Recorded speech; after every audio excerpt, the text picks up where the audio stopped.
Warahmatullahi wabarakatuh. Shalom, Om Swastiastu, Namo Buddhaya, Salam Kebajikan. Kami dari kelompok 3 akan mempresentasikan hasil pengolahan data akuisisi magnetik yang telah kami lakukan dengan dosen pengampu yaitu Ibu Rizka STMT dan asisten praktikum yaitu ada Muhammad Hafiz dengan NIM 121120141. Selanjutnya ada Agung Mahendra Simamora dengan NIM 121120159. Kami terdiri dari 11 anggota kelompok. Yang pertama ada Astria Azahra Putri, ada Andre Christopher Ritonga, Andreas Purba, Ega Rahma Zaharani, Fadia Nurul Aini, Gilbert Timothy Sihar, Hanif Rido Abdillah, Siti Hotnaria Marbun, Trista Rizkia Putri, Kiko Joshua, dan yang terakhir ada Lu Ayu Puspitasari. Next. Selanjutnya ada latar belakang yang akan dilanjutkan oleh rekan-rekan saya. Pada Fadia, dipersilakan. Oke, terima kasih untuk Astria. Di sini saya akan membacakan latar belakang pada presentasi kali ini atau materi ini. Yang latar belakangnya yaitu praktikum akuisisi metode magnetik bertujuan untuk mempelajari karakteristik magnetik batuan bawah permukaan dan mendeteksi anomali magnetik. Data yang diperoleh melalui pengukuran medan magnet total bumi diproses menggunakan koreksi harian dan referensi IGRF untuk menghasilkan peta distribusi anomali magnetik. Prosesnya itu pengolahan melibatkan filter seperti RTP atau reduce to pole dan pemeriksaan anomali regional serta residual untuk analisis mendalam. Teknik peningkatan anomali seperti TDR, TDF, FID, dan Theta digunakan untuk mengidentifikasikan struktur geologi. Diikuti dengan forward modeling atau pemodelan ke depan untuk memahami distribusi material magnetik secara kuantitatif. Adapun tujuannya pada praktikum atau presentasi kali ini yaitu untuk menghitung koreksi variasi harian TFE dan koreksi IGRF, menghitung nilai anomali total magnetik intensitas, menyusun peta anomali total magnetik intensitas, melakukan pengolahan data untuk menggunakan filter reduksi kutub, menggunakan filter kontinuasi ke atas, menggunakan filter kontinuasi ke bawah. Membuat desain akuisisi titik pengukur magnetik, memahami analisis spektral dengan menggunakan berbagai filter, menentukan kedalaman melalui analisis spektral, memisahkan anomali regional dan residual, melakukan pengolahan data menggunakan teknik anomali assessment seperti DDR, DDX, Theta, dan SPD, memahami proses forward modeling pada data magnetik, dan yang terakhir yaitu menginterpretasikan data magnetik dengan menggunakan metode forward modeling. Baik, jadi untuk dasar teori yang pertama adalah medan magnet total bumi yang terdiri dari 3, yaitu medan internal yang dipengaruhi oleh inti bumi, kemudian ada medan eksternal yang dipengaruhi oleh aktivitas benda langit, dan yang terakhir adalah medan lokal yang dipengaruhi oleh material termagnetisasi di kerak bumi. Variasi kecil dalam pengukuran disebut anomali magnetik yang mencerminkan distribusi sifat magnetik batuan yang dirumuskan pada delta T sama dengan T ops dikurang T IGRF. Kemudian untuk dasar teori kedua adalah koreksi harian atau diurnal correction. Koreksi harian dilakukan untuk menghilangkan pengaruh perubahan harian medan magnet. Rumus yang digunakan yaitu HD sama dengan H akhir dikurang H awal dikali T akhir dikurang T awal per Tn dikurang T awal, di mana HD adalah koreksi harian, Tn, T awal, dan T akhir adalah waktu pengukuran dalam satuan detik, H awal dan H akhir adalah nilai medan magnet awal dan akhir dalam satuan nanotesla. Selanjutnya, pemisahan anomali regional dan residual. Dilakukan menggunakan transformasi Fourier untuk mengidentifikasi tren regional dan menganalisis anomali lokal, serta memperkirakan kedalaman sumber anomali. Proses pemisahan dilakukan secara manual menggunakan Microsoft Excel melalui analisis spektral yang mempermudah pemisahan tren besar dari data lokal. Selain itu, filter Butterworth bandpass dan Gaussian digunakan untuk memperhalus data dan menyaring frekuensi tertentu, sehingga fokus analisis dapat diarahkan pada anomali lokal yang lebih spesifik. Selanjutnya adalah filter dan teknik enhancement yang digunakan dalam analisis data magnetik. Yang pertama adalah reduce to pole yang digunakan untuk membuat data magnetik menjadi simetris dengan menghilangkan efek inklinasi dan deklinasi secara matematis. RTP dapat dihitung dengan formula RTP sama dengan delta T dibagi dengan cos I dikali dengan cos D. Di mana delta T adalah anomali medan magnet total, cos I adalah fungsi inklinasi, dan cos D adalah fungsi deklinasi magnetik bumi. Selanjutnya, tilt derivatif atau TDR digunakan untuk mendeteksi batas struktur geologi seperti patahan atau intrusi. Rumus dapat dinyatakan sebagai berikut di samping. Dalam rumus, partial T dibagi dengan partial Z mewakili gradien vertikal medan magnet, sementara di bawahnya adalah gradien horizontal medan magnet. Rasio antara kedua gradien ini dihitung dalam fungsi inverse tangen. TDR mengukur rasio gradien vertikal terhadap gradien horizontal. Kemudian second vertical derivative atau SPD dirancang untuk memperjelas anomali yang dangkal atau dekat permukaan, di mana T adalah medan magnet total dan turunan kedua menunjukkan perubahan yang lebih detail dalam dimensi vertikal. Terakhir, theta digunakan untuk meningkatkan visualisasi distribusi lateral serta mendeteksi batas struktur geologi dengan mempertimbangkan rasio antara gradien horizontal atau TH dan gradien vertikal TV dari medan magnet. Formula untuk theta adalah sama dengan tan pangkat min 1 TH dibagi dengan TV, di mana TH adalah besar gradien horizontal dan TV adalah besar gradien vertikal dengan memanfaatkan fungsi inverse tangen. Yang selanjutnya adalah pemodelan ke depan, forward modeling, menjelaskan bahwa proses ini digunakan untuk membuat model bawah permukaan yang mencerminkan kondisi geologi berdasarkan data observasi. Pendekatan yang digunakan adalah metode trial dan error, yaitu dengan mencocokkan data lapangan TOPS dan data model atau T-model.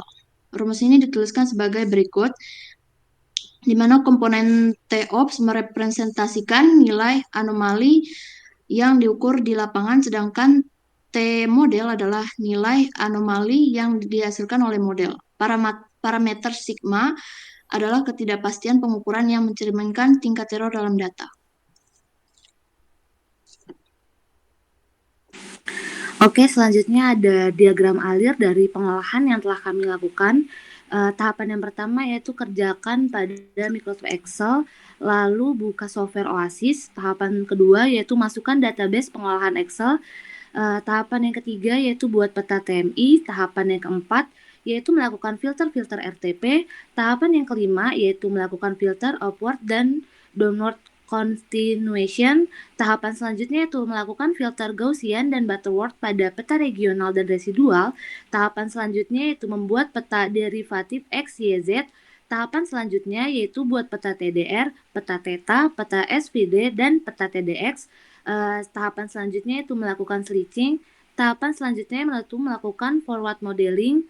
Tahapan yang terakhir yaitu permodelan di bawah permukaan. Dan yang terakhir selesai. Selanjutnya ada peta desain akuisisi. Peta desain akuisisi di sini memberikan informasi tiap titik pengukuran yang dilakukan setiap kelas yang berbeda. Pengukuran ini dilakukan di sekitar Kebun Raya ITERA yang berada di Waiwi, Lampung Selatan. Peta desain akuisisi mempertimbangkan titik koordinat setiap pengukuran untuk memperoleh informasi tambahan pada peta geologi regional. Bisa dilihat berdasarkan hasil koordinat pengukuran pada peta geologi regional menunjukkan daerah pengukuran terdapat formasi Lampung dengan litologi tuf berbatu apung, batu pasir tuf, dan setempat sisipan tufit.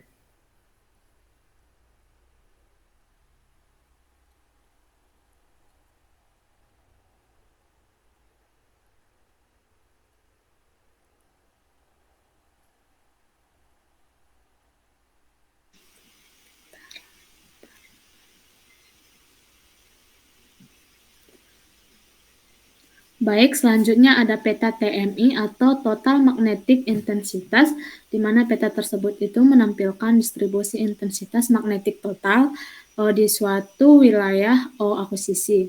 Dan peta tersebut juga menunjukkan variasi nilai intensitas magnetik dalam satuan nanotesla dengan rentang nilai min 16,1846 yang ditandai dengan biru gelap hingga 46,944 itu ditandai dengan warna merah muda, di mana pada zona warna merah muda hingga kuning ini mencerminkan nilai intensitas magnetik yang tinggi, sedangkan zona biru muda hingga kuning itu mencerminkan sedangkan zona biru hingga biru gelap itu mencerminkan nilai intensitas yang rendah.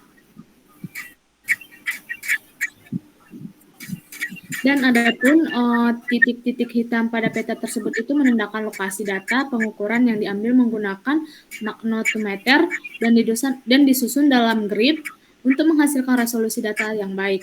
Dan pada peta tersebut juga menggunakan skala 1:791,0345 meter dan menggunakan sistem koordinat WGS 84/UTM Zone 48S, di mana titik koordinat tersebut itu memberikan presisi tinggi dalam interpretasi lokasi anomali magnetik.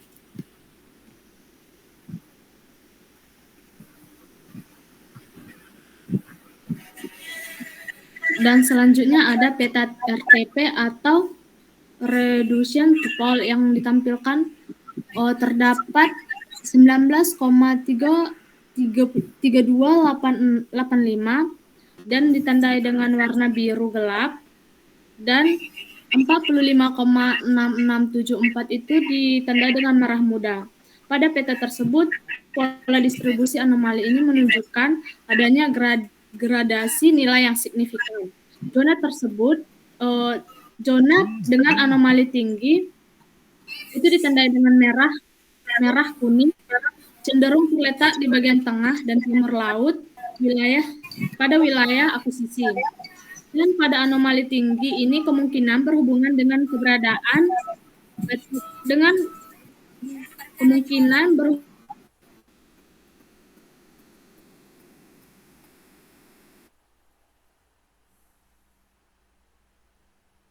dengan biru gelap itu berada di wilayah survei bagian barat dan tenggara dan mengindikasikan adanya batuan sedimen atau zona pelapukan. Pada pola ini juga menunjukkan kemungkinan adanya struktur geologi seperti sesar atau batas batuan kontak.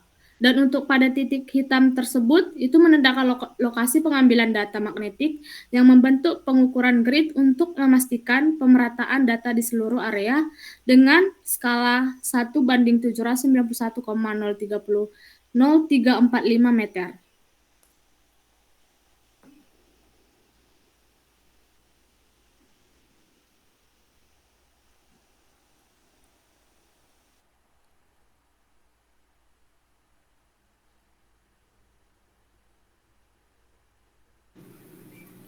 Oke, baik, di sini saya akan menjelaskan analisis spektral. Analisis spektral itu digunakan untuk menganalisis kedalaman menggunakan transformasi Fourier, yaitu untuk mengubah dari domain waktu menjadi domain frekuensi. Next. Yang kedua itu peta regional.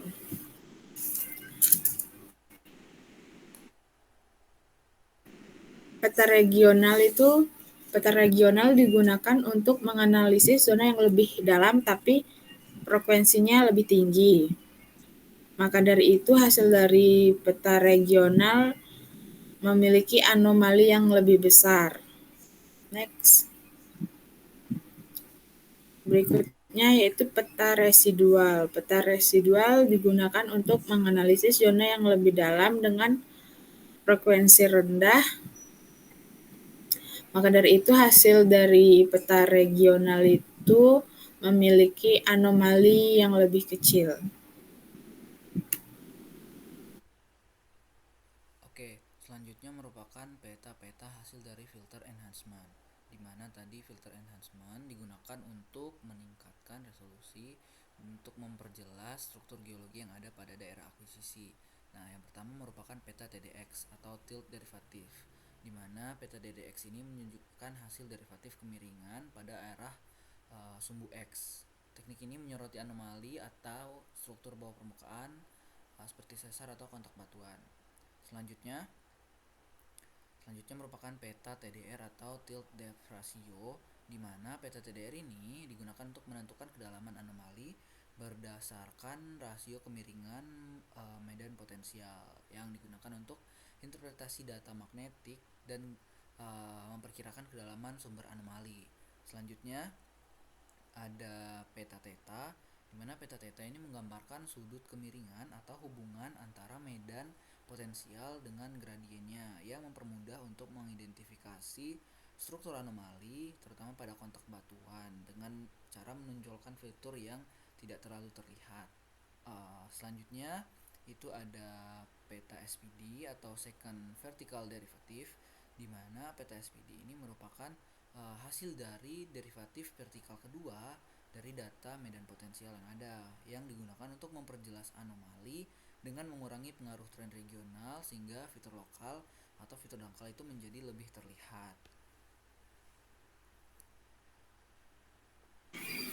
Baik, selanjutnya ini adalah peta residual slicing. Nah, di sini kita bisa melihat dilakukannya dua slicing pada peta residual yang didapatkan dari pemisahan anomali tersebut. Nah, pada peta slicing ini terdapat di formasi Lampung juga yang dijelaskan pada peta geologi regional tadi.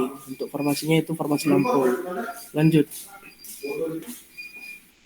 Jadi dari hasil dari slicing tadi kita mendapatkan dua pemodelan. Yang pertama itu pada model pertama kita mendapatkan error 2,481 yang bisa dikatakan bahwa errornya itu sudah kecil dan sudah hampir sama dengan model penampang bawah tanah sebenarnya dengan kedalaman hasil analisis spektral yaitu sekitar 150 meter, di mana di sini terdapat 3 lapisan batuan. Yang pertama ada batu pasir, ada batu lempung, dan juga ada berbatu apung. Nah, untuk selanjutnya pemodelan yang kedua itu di error 3,956. Nah, di sini sama halnya dengan model yang pertama, tetapi dibedakan dari modelnya saja, bentuk modelnya saja. Tetapi untuk litologi batuannya tetap itu berbatu pasir, ada berbatu lempung, dan juga ada berbatu apung. Dengan kedalaman sama, yaitu 150 meter dari hasil analisis spektral. Lanjut. Nah, dari hasil-hasil pengolahan yang telah kita lakukan, kita dapat menginterpretasi bahwa akuisisi yang dilakukan di Kebun Raya Itera yang secara geologi terletak pada lembar Tanjung Karang dan formasi Lampung KTI dengan jenis batuan tuf berbatu apung, tuf riolitik, tuf padu tufit, batu lempung tufan, dan batu pasir tufan itu memiliki nilai suseptibilitas yang relatif rendah, di mana batuan-batuan yang ada pada formasi ini termasuk pada jenis batuan diamagnetik yang mengartikan bahwa nilai dari suseptibilitas dari tiap batuan itu relatif rendah. Nah, pada peta enhancement yang telah kita lakukan itu digunakan untuk menggambarkan struktur geologi yang ada. Nah, dari filter-filter atau peta yang kita hasilkan, kita pilih peta SPD sebagai peta yang terbaik untuk memperlihat struktur geologi yang ada dibandingkan peta DDX, TDR, dan juga theta. Hal ini dikarenakan peta SPD merupakan peta turunan kedua dari derivatif yang ada, dan juga peta SPD itu lebih jelas untuk memperlihatkan atau menggambarkan anomali ataupun batas batuan ataupun struktur geologi yang lebih dangkal dibandingkan peta TDX, TDR, dan juga theta. Nah, dari hasil filter SPD kita dapat mengidentifikasi ada 3 jenis batuan yang ada pada daerah tersebut. Yang pertama ada tuf berbatu apung dengan nilai suseptibilitas 0,1256 nanotesla yang tersebar di daerah Tenggara hingga Barat Daya dan juga sebagian kecil di barat laut hingga utara. Kemudian ada batuan kedua yaitu tuf berbatu lempung dengan nilai 0,035 nanotesla hingga 0,0007 nanotesla yang tersebar merata di area akuisisi.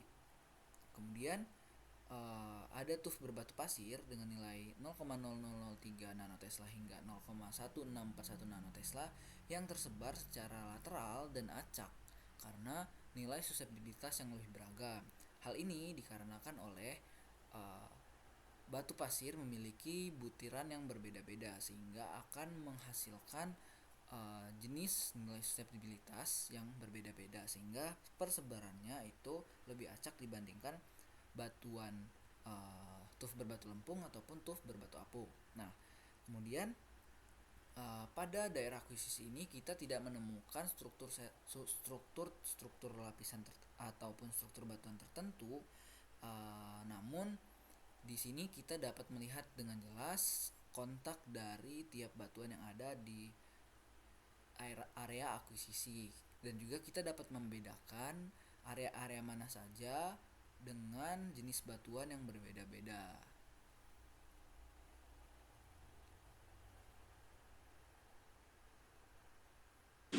Oke, baiklah. Yang selanjutnya yaitu kesimpulan.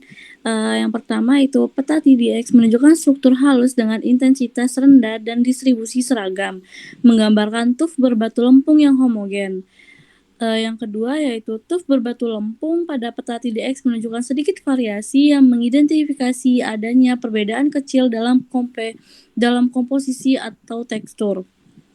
Nah, yang selanjutnya yaitu peta SPD memberikan detail tajam dengan variasi intensitas yang jelas, efektif dalam mengidentifikasi tuf berbatu pasir yang lebih heterogen. Selanjutnya yang terakhir itu anomali lokal pada peta SPD menunjukkan variasi struktural pada tuf berbatu pasir mencerminkan perbedaan dalam komposisi atau proses sedimentasi.